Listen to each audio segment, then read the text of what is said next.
I felt like people still do need music.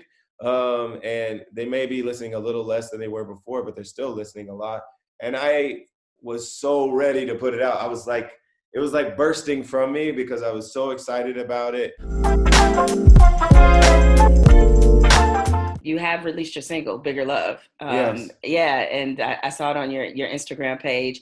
Very uplifting, very bright. Also a bop. So, It's also a bop. also a Yes. bop. Very important. Very important. So you put together this song before we were in this moment. So Yeah. I guess was this just some timing, some expert timing on your part? Just tell me a It's little bit more about this crazy. single. Yeah. It's crazy because we had a plan. I've been writing the album since most of it was written last year. A few songs were written before that, and a couple songs were written this year. But most of it, the meat of it was written in 2019. So we didn't know, I never even heard of COVID-19 at the time. And we didn't know what was going to happen. But Bigger Love was the name of the tour. It was always going to be a single. It was always going to be the name of the album. And then it turns out that it feels so needed and inspiring during this dark time. We need something to dance to. We need something to inspire us. And I love how kind of global the song sounds. It has African influence and Caribbean influence, um, and it just feels like this is the perfect moment for that song. But this was actually the plan beforehand. This was going to be hopefully a big single right around when the album comes out. It's coming out in the late spring, and like I said, it's the name of the tour, name of the album. So we always wanted this to be a major song from the album, but it feels even more important and meaningful right now. I saw something about how people are actually downloading less music during this time because I think most of us assume because we have so much more time quarantine and we're at home, and that's not to suggest we don't have things to do. Like you have kids, and so Yeah. I know you're not just sitting around there necessarily, but I think people are so used to experiencing music as they're doing something, as they're driving, as they're Yes. working out. Yes. What have you seen so far about the kind of impact that COVID is going to have on the music industry? And do you worry how that might impact, the release and rollout of this album? Well, my label told me like a couple weeks into the quarantine that it looked like consumption was a bit down on music, and so they validated what you just said as far as the trends. And I do think it's probably because a lot of the activities that people pin to listening to music they aren't doing. So driving, like you said, but also going to the gym, um, all these other things that they usually do while they're listening to music, they're not doing. And so if you're home, um, you're likely either working or playing with the kids or teaching the kids homeschool, or you're Netflix and chilling, and you're not really playing music out loud in your home, in a lot of these settings. And so, yeah, it looks like it's down a little bit.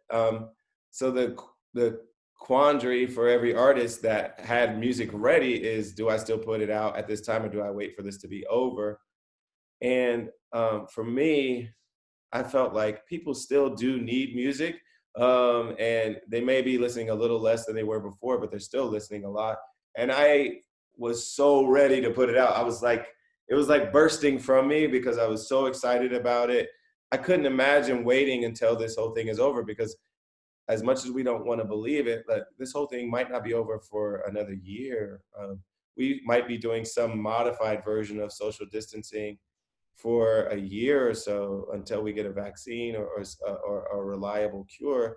We don't know. And I just didn't want to wait that long to put it out because um, I want to write some more. Like by the time, a year or two comes down the pike, I want to have written a whole new album. So I'm like, I got to put this one out because this was me in this moment, and I want people to know where I am right now.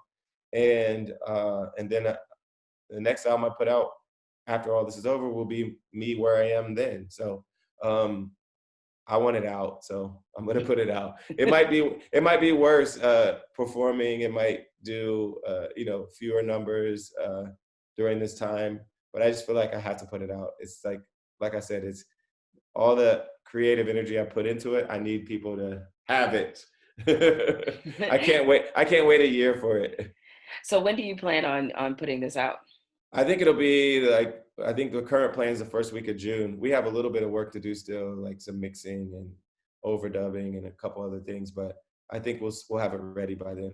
So what's your favorite part about this particular album? You don't have to necessarily give me a favorite song, but what did you enjoy most about making this album?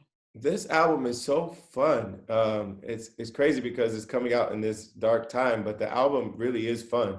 It's sexy. I think it's both my most danceable album and my sexiest album. So it's got Okay. so it's got like true like good songs for the bedroom, like that I think we can make some Corona babies with.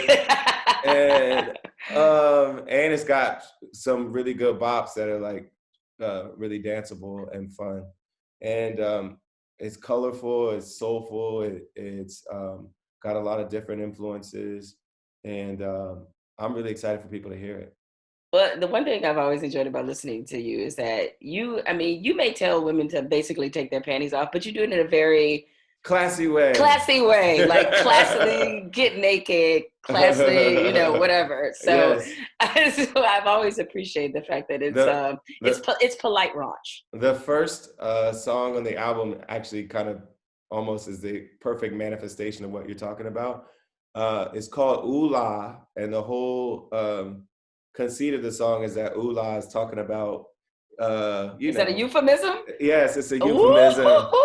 and Ooh! and um and the beat is a blend of doo-wop and trap, so it's like the perfect manifestation of me being classy raunchy Classy raunchy. in one song. You are a little sophisticated, I have to say. Like you are definitely fit the bill Yeah, for sophisticated. and it's definitely gonna be both a bop you can dance to and something to make a Corona baby with. So I think you enjoy it. I don't Yeah, know if well, you and your new husband got plans for that, but well, thank you for at least helping us set the mood. I mean, yes, I think most people have theorized that out of this, there's either going to be a lot of babies or a lot of divorces. probably So both, probably probably a both. little bit of probably a little bit of both, right? Which one of those are you closer to, another baby or a I divorce? think more. I think another baby we're closer to. I think we're doing well in this. We the kids I think are a good distraction. So you don't have to just be.